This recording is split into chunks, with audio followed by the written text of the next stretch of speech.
Chapter 2. Usefulness of the Passions.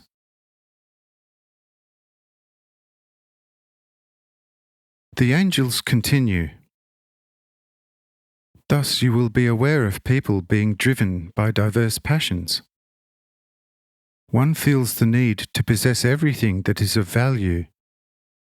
This obviously is avarice, which is a vice. And behold, you have this passion to thank for seafaring, because only exceedingly greedy and acquisitive people would be moved by the life-threatening desire to find the means to swim across the exceedingly wide sea to discover whether perhaps there are lands beyond the sea, bristling with unheard-of treasures.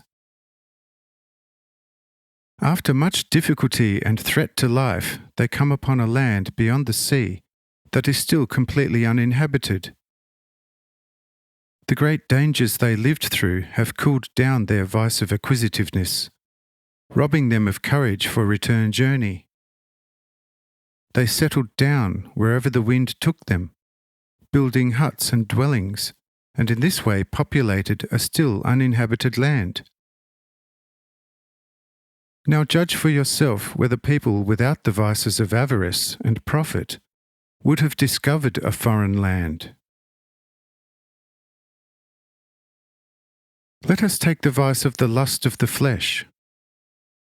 Overlook this vice and imagine mankind as celestially chaste as possible, and you shall be well pleased with the purest maiden and most abstinent bachelor into their greying days.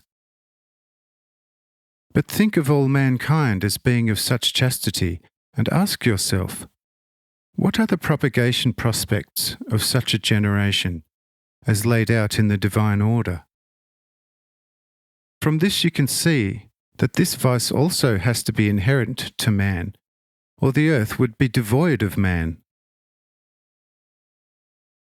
It is certainly true that, as experience shows, one man or another loses control over this passion, and that such loss of control is always against God's order and therefore sin. Yet repeated offence against this divine order is still preferable at all times to complete extirpation of same. All powers given to man, and initially manifests hard to constrain vices, must nevertheless be capable of full positive or negative development, or man would stay like lukewarm water and sink into reeking indigence. We tell you, nothing else can testify more completely and truly to the divine destiny of man than men's lowest depravity opposite their greatest virtue. For only therefrom it becomes evident with what unlimited abilities men of this earth have been endowed. Man's path reaches from God's highest heaven, which is inaccessible even to us angels, to the lowest hell. If that were not the case, how could he attain to the sonship of God? We have to deal with men on countless other worlds. But what a difference between here and there!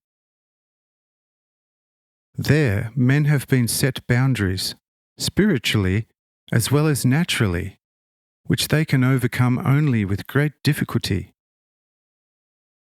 But you men of this earth are as unlimited in spirit as the Lord himself, and can do whatever you want. You can raise yourselves right to the centre of God's dwelling, but because of that, you can also fall as deep as Satan himself, who was once the very freest spirit out of God. And when he did fall, he had of necessity to fall into the most profound depth of all depravity, from which the will hardly ever find a way back. Because God had given to vice the same endless ability to perfection as to virtue.